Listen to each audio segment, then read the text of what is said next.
Now, The Hunt Palmer Show. Yes! I feel like I've been waiting for this my entire life. You're listening to The Hunt Palmer Show on 104.5 ESPN Baton Rouge. Jolly good fun. Jolly good. Locking down the middle of the day. America's favorite daytime fun show. Live from the Raising Cane studio. This is Hunt Palmer.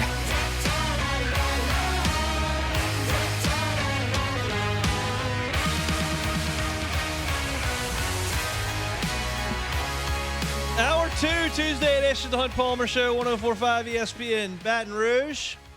Glad you're hanging out with us. Hope your work week's off to a good start. Reminder, Court to Table on Burbank tonight, sports trivia. 8 o'clock, we'll be there playing some sports trivia. You can hang out with us, win gift cards, eat some delicious food, something cold to drink. LSU basketball starts at 9 tonight. So if you want to tailgate for some LSU Auburn basketball, probably not my best sales pitch ever. You can come out with us, but come hang. It's a lot of fun. I got the microphone out. There's basketball on like 15 TVs in there. They do have great food, awesome drinks. We have some fun. Got a great crowd. So I hope to see y'all out on Court to Table this evening. Bring a team. Come by yourself. Either way, you can compete and win gift cards at Court to Table for sports trivia every single Tuesday where I am the host. So looking forward to getting out there tonight. All right, The Athletic did a fun little piece here. Not a little piece, a fun, huge piece. Where they went by every single Power 5 job and said who they believe will be the head coach there for football in 2030. So we're entering the 2026 season. So in 26, 27, 28, 29, that's 4 full seasons. The 5th season, who will be the head coach at these spots? And they are very clear at the front, okay? They're not exactly trying to get this right. It's an exercise for fun, to let the mind explore, to see who you think is going to be successful where, who you think are fast risers in the industry, what job is better than what job. And I got a kick out of reading through it. I'll be really frank with you. And so I'm not going to go over the whole thing because I don't think you care who they think Maryland's coach is going to be, who they think Cal's coach is going to be, who they think is going to end up at Georgia Tech over the course of the next 5 seasons. But there are some with LSU fingerprints on them, and I think that is interesting. So let me start with LSU. Who do they think will be LSU's coach 5 years from now? It said Lane Kiffin is the answer. It said Lane Kiffin's next stop, if he's successful at LSU, is probably to the NFL, but we'll bet the 50-year-old gets a 5th year in Baton Rouge before that. So LSU is front and center here. They don't think there will be a change at LSU. But there are some that are interesting, and they include LSU's 2 coordinators. They have Blake Baker taking over at Missouri. Says the current coach is Eli Drinkwitz. In 2030, it'll be Blake Baker. Says Baker returns to Missouri for his first head coaching job after Lane Kiffin reached a playoff or 2 at LSU. If you're thinking, so they think Eli Drinkwitz is going to get fired? Actually, no. They've got Eli Drinkwitz taking the Oklahoma job with the firing of Brent Venables at some point. So that's how Missouri comes open. And Charlie Weiss at an SEC school. Jordan, who do you think they got Charlie Weiss pegged to go to? Please tell me it's not Ole Miss. Ole Miss. Wow. So that tells you they think that the Pete Golding era is not going to last past year 4 and that Charlie Weiss would take the job at Ole Miss. Wow. They write, Charlie Weiss Jr., LSU offensive coordinator, 2030 head coach at Ole Miss. It was tempting to slide Charlie Weiss in at Notre Dame, where his father's tenure famously ended with one of the college football's first whopping buyouts. You want to hear what the whopping buyout for Charlie Weiss was? At LSU. No, at Charlie Weiss at Notre Dame when he got fired. Back in the day? His dad. I mean, this has to be old, so maybe like, what, $6 million? $19 million. Big 19 whopping million? Buyout there. That's like chump change at this point. So they've got Kevin at LSU, Blake Baker at Missouri, Charlie Weiss Jr. at Ole Miss. Now, some of the interesting other ones, I mentioned Eli Drinkwitz to Oklahoma. They have Mike Elko leaving Texas A&M. Okay. Where do you think they might have him headed? All right. If he leaves A&M, can I get a conference? There's a lot of teams. Can I get a conference? It's too easy. They're not in one. They're not in one. Notre Dame, Mike Elko, where he was the defensive coordinator for Brian Kelly. Yeah. And they have him leaving to go to Notre Dame after Marcus Freeman goes to the NFL. I can see that, though. From Notre Dame. So it's interesting. I like that, though. Do you think Mike Elko would leave Texas A&M for Notre Dame? Okay, it's a two-way street. It's a two-way street because I think that A&M, more money, obviously. No, that's not obvious. Notre Dame's massive and national. I think A&M does have more committed local billionaire dollars, but Notre Dame is a massive endowment, massive money, private school. Okay, so it's more about would he want? I mean, I guess you can recruit anybody anymore. It's not like you have the academic standards anymore. So I mean, I can see it. I want it. What I like about A&M, and I don't like anything about A&M, but if I'm doing this type of exercise, exercise. There are kids that grow up very close to Texas A&M, where that's very close to home. That's not the case at Notre Dame, and that does matter some. Yeah, and you can be a trailblazer at A&M. Yeah, you struggle to certainly. Notre Dame had won a national championship since I was born, 1988. But they're a national brand with championships. Yeah. A&M is nothing. Nothing. It's a big pile of it's just an empty trophy case. So that's the draw, I guess, to that situation. But I found that interesting. Mike Elko to Notre Dame. Let me say, I forgot who they had to. I have a couple written down that I think are interesting, but I forgot who they said would be next at Texas A&M. So let me scroll to that. I said, you already know what I'm going to ask about. It's a big piece. All right, Texas A&M right here.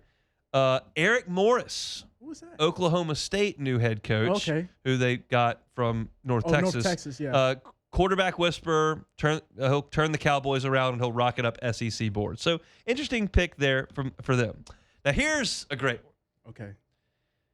Kalen DeBoer, not Alabama's head coach in this one. Too much pressure. In this instance, he has headed back out west to Southern Cal. I knew you was going to say USC. I was like, it has to be USC. Lincoln Riley, so what's up with him?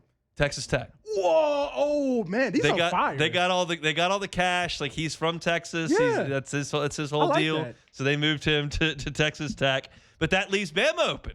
Oh no, I know where you're about to go. No, you have no idea. Oh, I don't. Okay, let me hear it. Well, a guy that used to live down the road in some instance from you until last couple of weeks. No, Sumrall to Bama from Florida. How do we feel about it? Florida would lose that. I mean, it's not as close as Ole Miss to LSU. Kiffin going to LSU, but that would turn heads upside down if he leaves Florida to go to Bama. Wow. So let me read the Bama blurb here. That's on Summerall. It says, is Alabama a better job than Florida in the current state of college football? Maybe not, but we do love SEC coaching drama, and the Gators' new head man jumping from one powerhouse to another in the next 3 or 4 seasons would be riveting theater. Sure. The other thing that interested me about this exercise is who that it's been hired that they've already fired. They fired Pete Golding because Charlie Weiss is there. They fired Ryan Silverfield at Arkansas. He just got hired. They've got Jerry Mack from Kennesaw State going there. And they have not fired Alex Golesh, Auburn's head coach, who they hired. So Golesh is Auburn's third coach since it fired Gus Malzahn after 2020. The odds alone suggest this hire will work out better than the last two, which are Brian Harsin and Hugh Freeze, which were absolute disasters. You may ask, okay, well, Florida came open when Summerall leaves. Who do they have going? Jed Fish from Washington. They've got him. He was on the radar for Florida this winter. Good coach. They think he'll do well up there. They fired Will Stein from Kentucky. He didn't make it to year 5. Brian Hartline, South Florida head coach, former Ohio State Buckeye there. And Jeff Lebby got the axe. Should be no surprise. They got Charles Huff, who just got the Memphis job. Yeah. They've got him moving. Memphis, for whatever reason, you go to Memphis, go 9-3, you get an SEC job. I guess that's just what the deal is. So that's what they've got in that situation. So that's interesting. The other fired coach. Oh, never mind. Yeah, they didn't fire Will Stein. I lied. Okay. Forgot to get to this. They fired Josh Heupel. Really? At Tennessee? Tennessee fires Josh Heupel. They hire Will Stein from Kentucky to go to Tennessee. That would be the Lane Kiffin, Ole Miss to LSU to go from the little brother to the bigger brother in the conference. That would be that. They got Heupel somewhere like Oklahoma State, I think. Oh, they just think he's going to – wait. Hunt, the elephant in the room. What's going on with Dabo? I didn't hear Dabo once. I've been sitting here waiting to hear Dabo. There's no way he's still at Clemson. Let me see. Please let me know what's going on with Dabo. Let's see what they got for Clemson. I got to get to the ACC here, which will be the first conference. Oh, no. I lost my athletic app. Okay. But Dabo did get fired. Here it is. Oh, my Lord. Rhett Lashley Okay. SMU head coach is now there at Clemson. It says this is a complicated time to assess both Sweeney and Clemson with the program coming off its worst season in almost 2 decades. Lashley seems like a real perfect fit, but there's a real question about whether Clemson would be a clear upgrade from SMU for him. That is such a loud statement. I know. So, imagine me telling you that 5 years ago. I'd be like, you serious? SMU? You walk out of the Superdome. LSU has just beaten Clemson.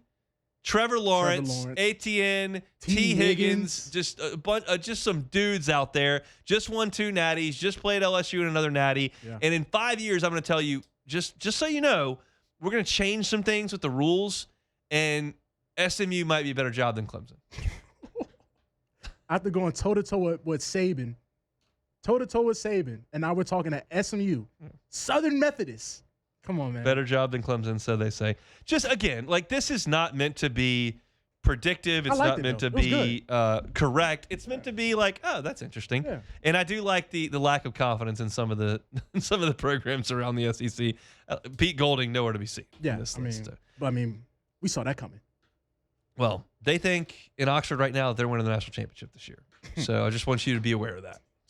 Yeah, they also, I'm not going to say too much, bro. Y'all got Trinidad. Y'all got Lacey. Y'all got your guys back. We'll see you September 3rd. I think it's September 3rd or 19th. No, it's not that. It's not the 3rd. It's in the middle of September. September 19th. We'll see y'all September 19th. Mm-hmm. Week 3. That's what you're looking for there in the Grove. All right. Sharief, Ishaq in 15 minutes. We'll come back with more. It's the Hunt Palmer Show. The Hunt Palmer Show. One Bath and Closets. OneBathAndClosets.com is the website. David Duvall and his team, 30 years redesigning and remodeling bathrooms and closets. Closet space, not something I've really ever thought about. I just put the stuff in there, get it out when it's ready, and I don't give it a second thought. Well, my wife doesn't quite feel that way. So if you have a home, you've got someone that just moved in, sharing space, and thinking this is not going to work, you don't have to move like we did to upgrade your closet space. We knew kid number 2 was on the way. We needed a little bit more space, period. So it wasn't just a closet situation. If it was just a closet situation, we'd call David Duvall One Bath and Closets. He starts that situation there with just a talk with you, just a consultation for free. What do you need? What are you looking for? Here's what I can do. And then he's going to do it right the first time and leave the competition behind. A customized closet to your specifications. Perhaps it's building out a brand new one. Perhaps it's just using your space more efficiently. If you got no space, you need to get rid of the clutter. It's springtime, spring cleaning. One Bath and Closets can come in and help you out with that closet space. Go to the website, onebathandclosets.com, onebathandclosets.com. You're listening to The Hunt Palmer Show on 104.5 ESPN, Baton Rouge.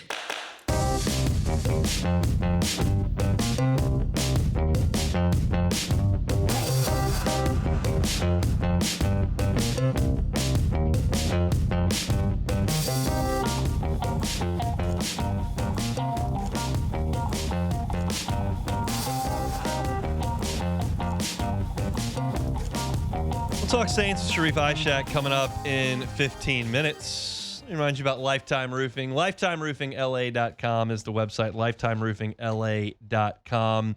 You need to be able to trust your roofing company. I know this is one of those decisions in life where, generally speaking, you're going to seek multiple bids for your roof. I understand that.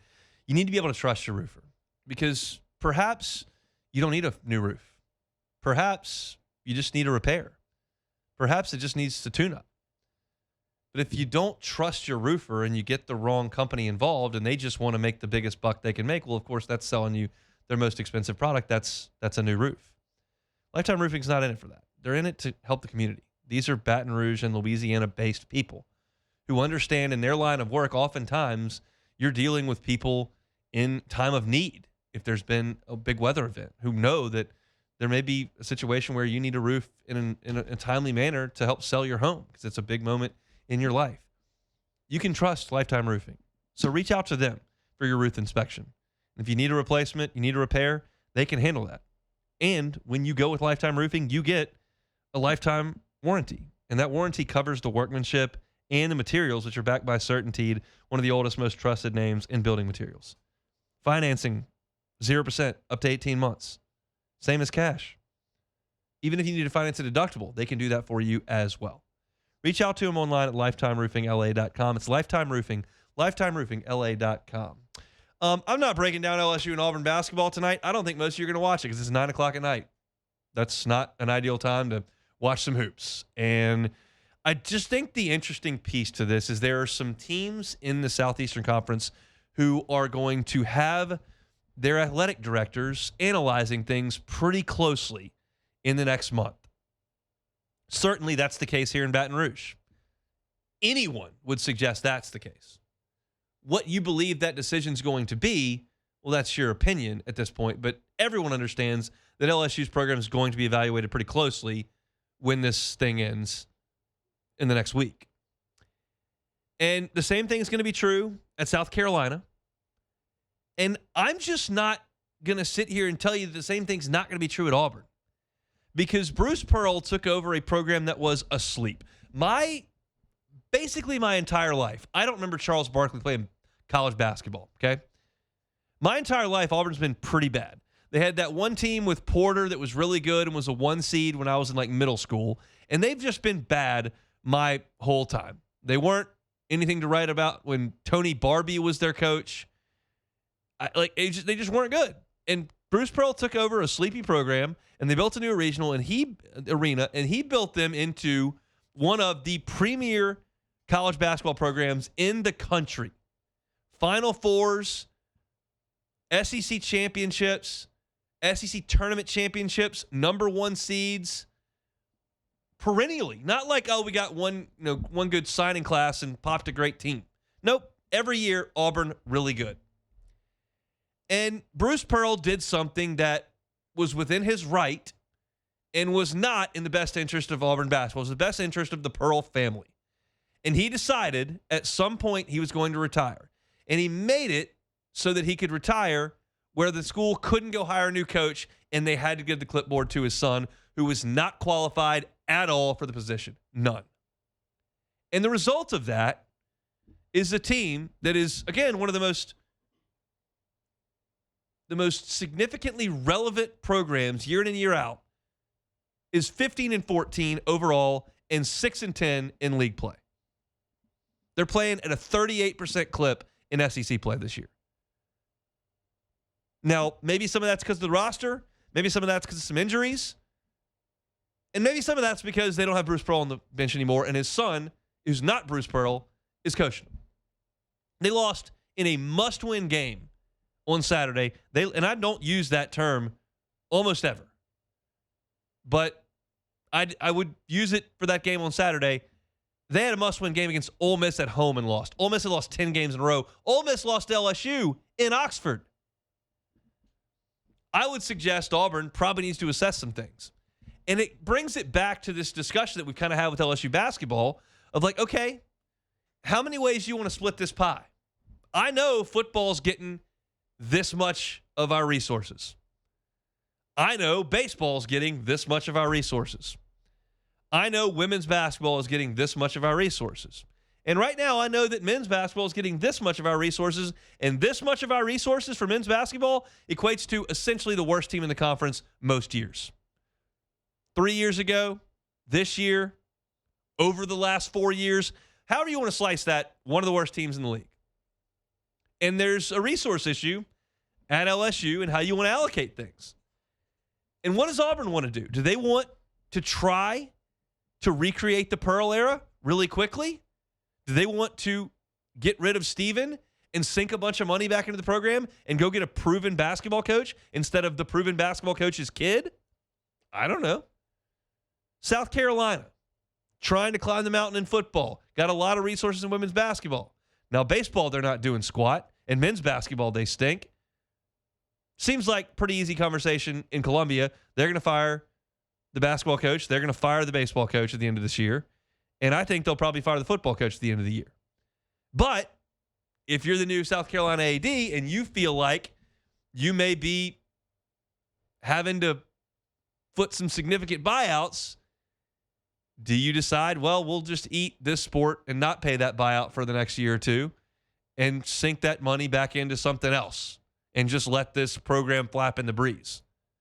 These are the decisions that have to be made in athletic departments. Because if you're going to take $20 million, $22 million out of your budget to pay the players, signing up for these monster buyouts across all sports is tough to do. And trust me, Auburn's eating plenty of cash on football buyouts right now. LSU's eating plenty of cash on football buyouts right now. How much you care about your basketball? How much you care? At LSU, you're right now one of the lowest resource teams in the conference and the lowest output team in the conference. Auburn, you've seen what you can do, but you got to hire the right coach to do it. You don't have him right now. South Carolina, you want to jump in here? Or do you want to maybe hold that back, make sure Dawn's happy over there, get Shane as much as we can get him? We'll see what we can do with these other sports. I don't know. I'm not this segment. I'm not here to feed you answers to these questions. I'm just here to suggest that the questions should be asked. And tonight, you're going to watch two basketball programs that have massively underachieved this year to varying different levels. Auburn is used to being significantly better than 6-10 in the league. LSU would like to fancy itself as a team that should get to the NCAA tournament. Not my words. The athletic director said that. We should be in the NCAA tournament. Well, you're not, and you're not close. And Auburn's close because in the non-conference, the schedule that Bruce Pearl put together, because everyone that scheduled him thought he would be on the sidelines, they beat Memphis. They played Houston to a 1-point game. They beat Oregon. They beat St. John's. They beat NC State. And they played Purdue, and they played Arizona, and they played Michigan. And like they played a heavy hitter non-conference schedule, and it didn't work. But they got to league play and should have been able to rattle off some wins, and they're just not because they lost to Vanderbilt at home. They went to Arkansas and lost by double digits. They went to Mississippi State and lost. They did beat Kentucky by 1, but they went to Oklahoma, who's not good and going to fire their coach, and lost by double digits. And they played Ole Miss at home and lost. And now they got senior night with LSU coming to town for a ridiculous 9 o'clock tip-off. So, again, what Auburn does well on the floor out there, what LSU does well on the floor out there, the matchups of this game, nobody cares. Nobody in Baton Rouge cares. But this is a matchup of two programs whose athletic directors are going to have to look at this after the season and go, okay, what are we going to do? And you can tell me that Auburn's just going to ride this thing out with Stephen Pearl, and maybe they will, but they'll run that thing off a cliff if they do. And if they just got to prioritize paying Hugh Freed's buyout and try to get as many good players on the Plains for goalish as they possibly can, well, maybe that's the decision you got to make. But it's interesting to watch these athletic departments operate with priorities now. You've really got to prioritize what you want to be. And LSU and Auburn are going to have to prioritize what they want to be here pretty soon. They'll just play a meaningless basketball game on LSU's perspective tonight from Neville Arena. I prefer Auburn Arena, but I guess the Neville family's rich and gave some money, so they get that. But they'll play tonight at 9 o'clock. You can listen on our sister station, Eagle 98.1. At 8:30, you'll have pregame. It'll be John Brady and Chris Blair courtside for the call. And then I'll write about it until midnight on LouisianaSports.net. Don't miss that at midnight tonight. Big breakdown of LSU and Auburn basketball, midnight, LouisianaSports.net. Make sure you get there. We need those clicks, right? Come back with Sharief, Ishaq next. The Hunt Palmer Show. Love telling you about Fabry Chevrolet GMC. Fabry Chevrolet GMC. They're online at FabryChevrolet.com. Look, it's a new year. How about a new ride? Maybe your lease is about to expire. Maybe you've got some car issues that have just cropped up. Maybe it's just time for a new ride. You want something new. Fabry Chevrolet GMC has got a huge inventory there on Highway 61 in St. Francisville. And it's a short drive. I told you yesterday, my wife and I went up to St. Francisville on Saturday. Lovely, lovely drive. But you can start your buying experience at FabryChevrolet.com. They've got every car that is on the lot online there. So if you're looking for a Tahoe for you or somebody under your roof, they got them. Looking for a Suburban, same deal. GMC Yukon, Denali. If you're looking for an SUV, they got you covered at Fabry Chevrolet GMC. Also, note, service department services all makes as well. So if you're in the area, Point Capee, West Feliciana, East Feliciana, or in Baton Rouge, head on up to St. Francisville on Highway 61 and see my friends at Fabry Chevrolet GMC online at FabryChevrolet.com. You're listening to The Hunt Palmer Show on 104.5 ESPN, Baton Rouge.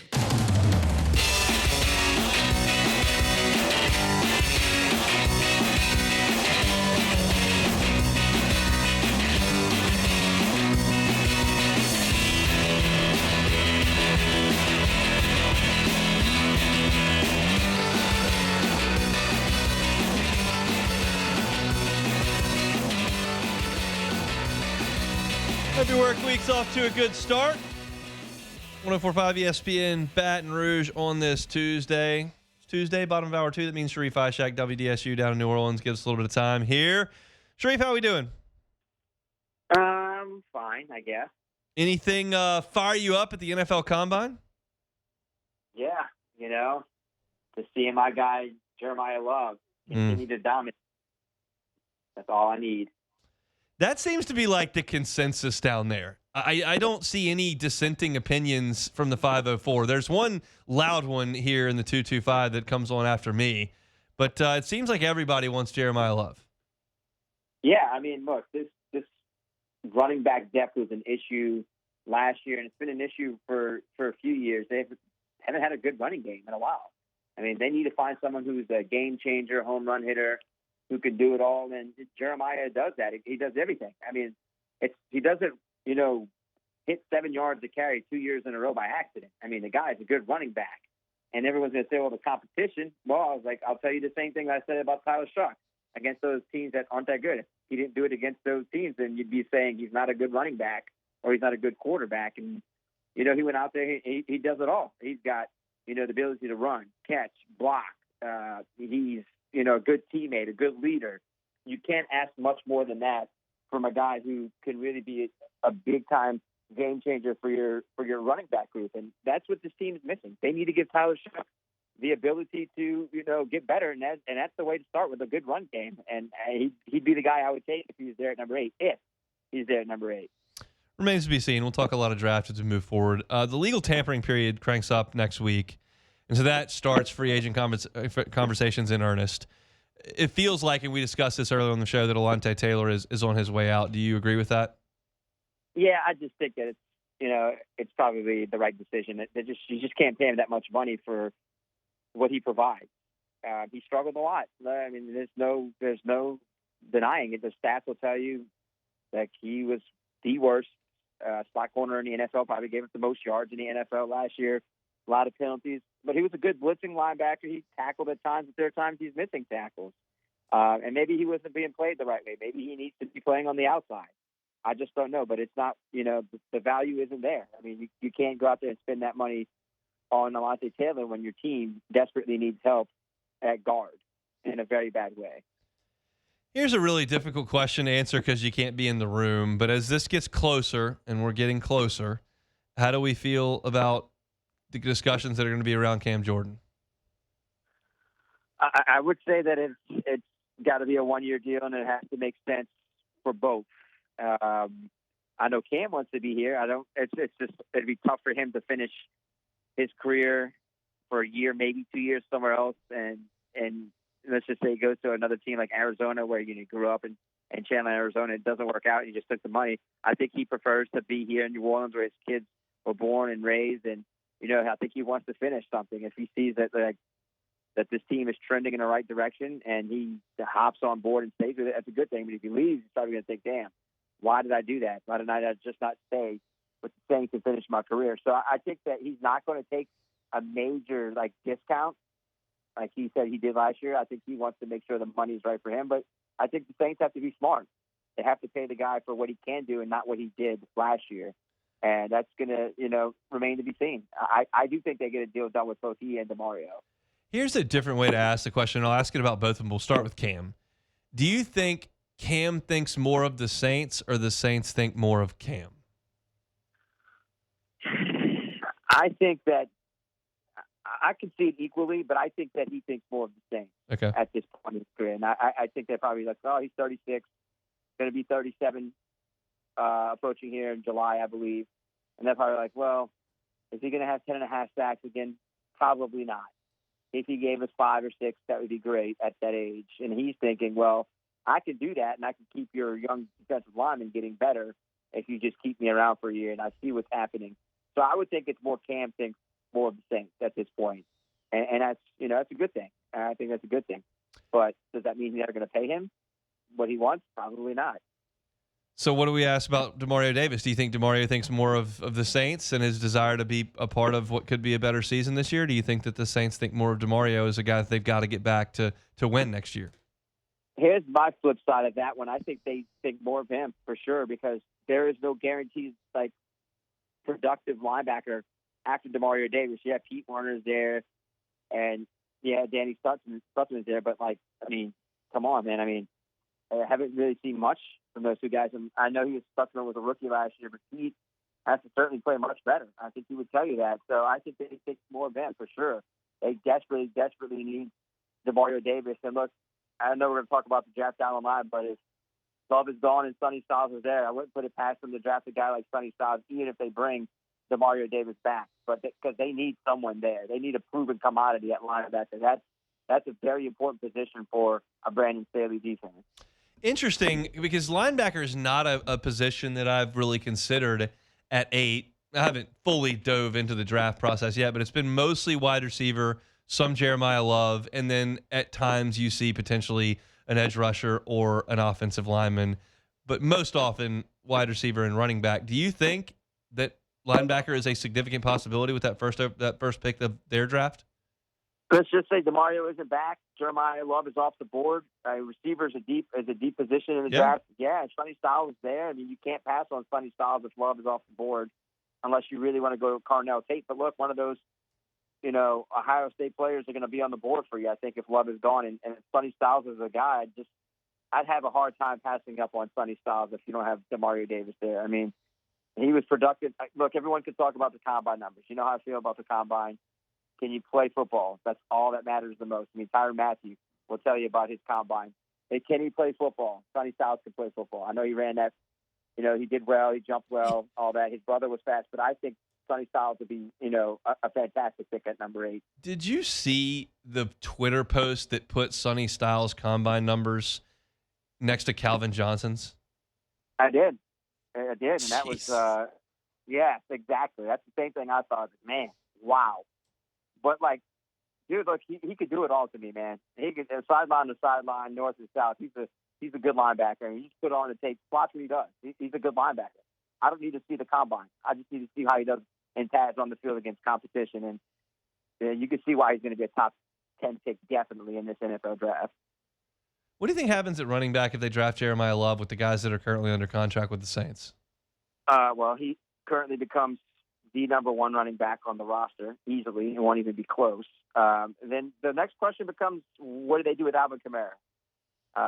Do they cut him post June 1st and, save about $8 million? I know he doesn't want to play anywhere else. If he says, hey, I'll take a major pay cut, that might work, and he plays one more year. And then Devin Neal, and then Estime. And, I mean, that's what you have. I mean, I don't know what they do with Kendre Miller. He hasn't been able to stay healthy. That would give you 5 running backs, and I think you need to keep 3, maybe 4. And they'd have some tough decisions to make. But to me, like the way Estime played at the end of the year, I'd try to keep him. Honestly, I'd keep him, Devin, and if Alvin's still around, it'd be Alvin and it'd be Jeremiah, and that'd be my 4. I mean, that's just how it plays out to me, and the best ability is availability, and that's who I would roll with. How I couldn't even get through the question without laughing. I was going to ask about what are the Saints trade back, but I'm just going to refrain from asking the question. I couldn't even get through it with a straight face, so it's probably not worth asking. I think Mickey would laugh at you too. Don't worry. If you asked Mickey that, he'd have a giggle. Right. It'd be funny if this is the year they actually do it. I'd be mad if they did it with Jeremiah Love on the board at number 8. I'd probably go in a downward spiral. When do y'all hear from the Saints next? Oof, that's a great question. I think it's leading up. I mean, it's got to be pro days for the next few weeks, huh? Pro days, they don't necessarily have to talk to us. It's been a while. I figure they won't talk to you because they'll be at pro days, so they won't be available until I guess pre-draft. Yeah, it's pre-draft. It's like leading into it's actually like the week of the draft is the next time we would realistically hear from them. So we're talking about a month and a half from now, 6 weeks. It makes it speculation season, I guess. Sharief, Ishaq, WDSU down there in New Orleans. One more thought as we prepare to get out of here. Things winding down with the Pelicans. Anything to talk about at all with the New Orleans Pelicans? I leave it wide open to you. I would say that Derek Queen's rookie wall is starting to be hit. Jeremiah Fears is starting to play better, which is they're both going in different directions. I think that Zion was playing good. He's been playing good, but his defense needs to improve tremendously. I appreciate his honesty on ESPN about his career and how everything has unfolded in terms of injuries. That's something that probably should have happened a while back. But DeJounte Murray being back, a facilitator, guy who can score, I enjoyed seeing that. But other than that, it is what it is, man. I mean, 19-win team, not really much to say other than hopefully you don't give up a top 5 pick and you can finish with close to 30 wins. Got 1 month to play for the New Orleans Pelicans. Sharief Ishaq's all over it down there in New Orleans, WDSU. Thanks, Sharief. All right, see you next week, hon. We'll come back and close it out with a full recap of the Bombers T-ball. Also, take it or leave it next. The Hunt Palmer Show. Fabry Chevrolet GMC, FabryChevrolet.com, FabryChevrolet.com. Incredible deals on trucks. If you're looking for a truck, get on by Fabry Chevrolet GMC. They've got your Chevy Silverados. They've got your GMC Sierras. Looking for new, looking for certified pre-owned. They've got them on the lot at FabryChevrolet.com. If you're thinking, well, I don't know what they've got. Well, yeah, you just go to the website. Every car on the lot at FabryChevrolet.com. You know the Fabry family. They've been at this for 35 years in the capital city. 3 locations, 5 brands, just taking this new point at the Chevrolet GMC spot, 161 in St. Francisville. So go by and see them. You're going to get an amazing customer experience. You're going to get fantastic buying experience. You're also going to get service after the sale. It's Fabry Chevrolet. The entire inventory is online at FabryChevrolet.com, FabryChevrolet.com. You're listening to The Hunt Palmer Show on 104.5 ESPN, Baton Rouge.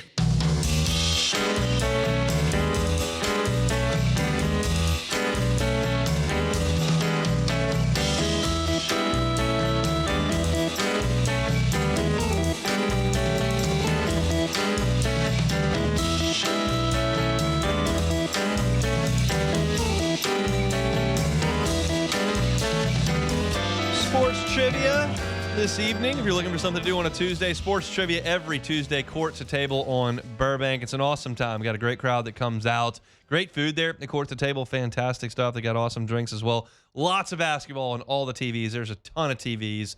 And we'll have LSU and Auburn on as well. So if you want to stop on by, win some gift cards, including time on the pickleball court. You can win those at sports trivia. 8 o'clock. Bring a team. Come by yourself. Come see us at 8 o'clock at court to table. We will welcome you as a new guest to Sports Trivia. We're there every Tuesday at 8 o'clock. All right. T-ball last night? Yeah. How'd the game went? Who won? I mean, look, here's the deal. Is there a winner or loser? The Bombers took the field against the Peaches. The Peaches. Peaches and the Bombers. Electric atmosphere over at Traction. I mean, dozens in attendance. Teams took the field, and I got to tell you, Myers man goes out there 2 for 2. Whoa. With 2 runs scored, 2 singles, 2 RBIs.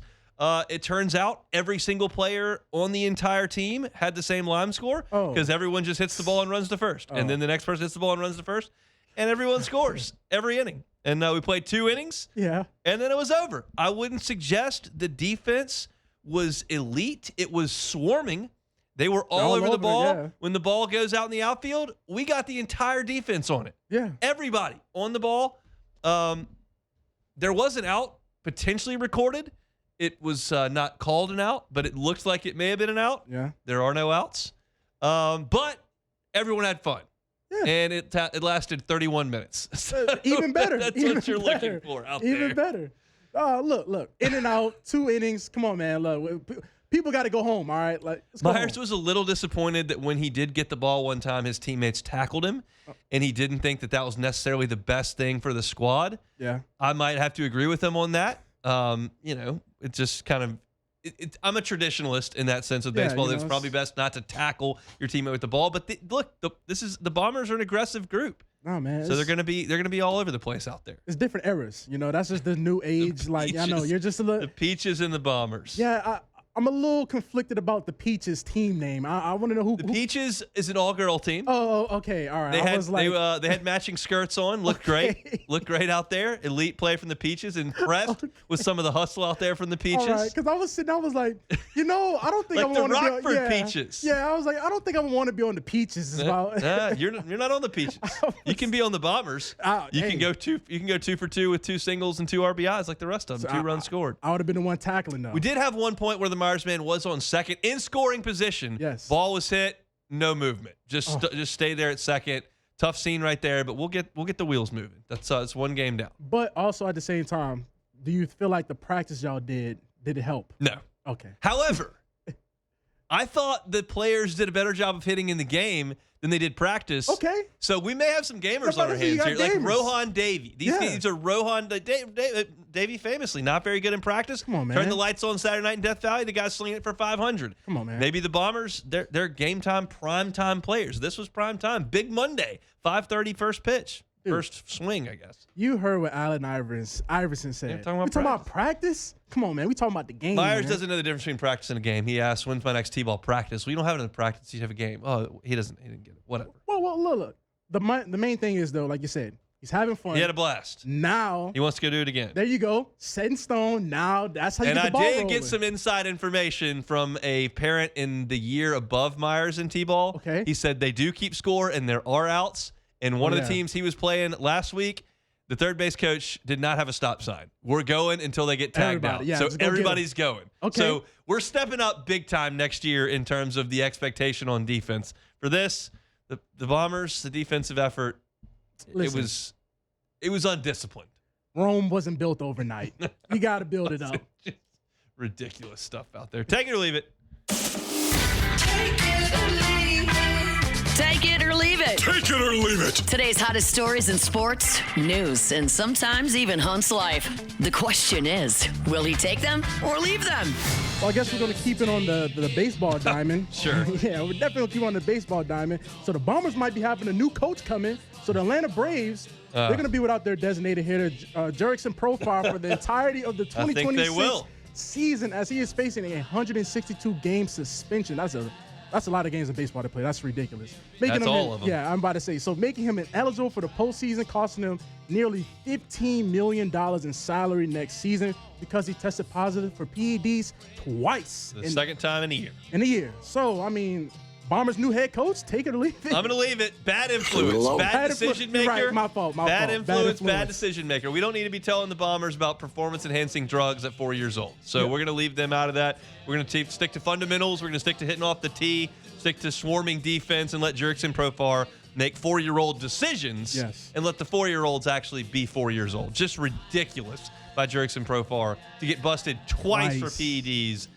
and get a season. What do you think you're going to get away with it the second time? No. Come on, man. That's the crazy part. So there's been a lot of rumors circulating around Ohio State safety Caleb Downs about his knee. There was a rumor that came out that he has a degenerative ACL issue, or he has basically got red flagged that is medical. Pat McAfee came out today and basically said he did his own research, asked around, said there's nothing in his medical that will deter teams from taking him. So you still believe in this? Are you taking Downs top 10? Take it or leave it.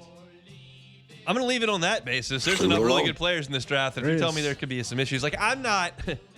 I actually am one of the folks that likes McAfee. I think that I like his space. I take him for what he is. Yeah. He's not here to be hard hitting. He's here to be fun. And I'm okay with fun. I'm okay with kicking field goals at 9 in. I'm okay with him ripping his shirt off at the end of the show. I'm okay with him ribbing Saban. I'm okay with him doing cheers with the Georgia fans. Like, I'm okay with it. If I need real journalism, we'll go to the guys who do the journalism. If we need somebody to break down X's and O's, I'll let Saban do it. We need somebody to know what's really going on in some of the conferences. I'll let Herb Street at it. McAfee's what he is. I'm not going for him for medical information on it. He's going to paint things rosy and sunshine. That's always what he's going to do. Yeah. It's like when he got Kiffin on, and Kiffin was the #1 story in all of college football, and he didn't ask about any of the stuff because that's just not what he does. And I don't know why people would have asked it, would expected him to ask about the stuff. I'm not taking McAfee's word on Caleb Downs' knee. I'll tell you that. Same thing happened with the Aaron Rodgers thing. You thought he was going to ask him hard-hitting questions. Not going to happen. Never. And that's fine. All right. His gig. So, Bears Pro Bowl center Drew Dalman has informed the team that he's retiring today from the NFL at 27 years old. After 4 seasons in Atlanta, he signed a 3-year, $42 million contract with the Bears ahead of the 2025 season, started all 17 games, and made the Pro Bowl. So, will retiring young be more common in the NFL? Take it or leave it. Take it. Bigger contracts, opportunities to make some money as a former player in media that doesn't involve as much CTE. Yep. So, yeah, I think that there is a trend of retiring early. There are some people that want to play for a very, very long time, and that's awesome. There are some people that are going to take that, whatever you make, 25, 50, 28, 100, whatever $1 million. That's it. So That's it for Take It or Leave. All right, if you missed any of the show today, catch it on demand wherever you find your sound. 30 minutes right at the top. My reaction to LSU baseball last night, and then what I think about moving forward. Glenn West was with us talking Tigers, Sharief Ishaq talking Saints. Plus, I discussed Alante Taylor's future in New Orleans or somewhere else. You can find that at Hunt on Saints. Matt's going to drive you home next on After Further Review. We're back tomorrow, same time, same place. The Hunt Palmer Show. The Hunt Palmer Show. Swing Easy Golf Club in Baton Rouge. SwingEasyGCBR.com. SwingEasyGCBR.com is that website. It's not the exact same as playing 18 holes of golf outside. It's not. It's not designed to be the exact same. But if you've never tried playing on a golf simulator, I would just suggest you give it a shot. I love it. I think it's fun. It's a different experience. And you can involve your friends. You can involve a couple bucks on the side. You can involve Pebble Beach. You can involve that fun golf tournament they play and give out the jacket every year in April. All that is right there on the simulator. Plus, if you just want to work on your game, you can do that in a controlled environment as well. They're on Segan at Perkins. Go by and see them. Check out a tee time at swingeasygcbr.com. Stop by. Segan at Perkins. Get that private bay. Get cold drink. They've got them there. Comfortable seating. Television right there. Bring some friends. Socialize or go by yourself to work on your game. Segan at Perkins. Swing Easy Golf Club. SwingEasyGCBR.com.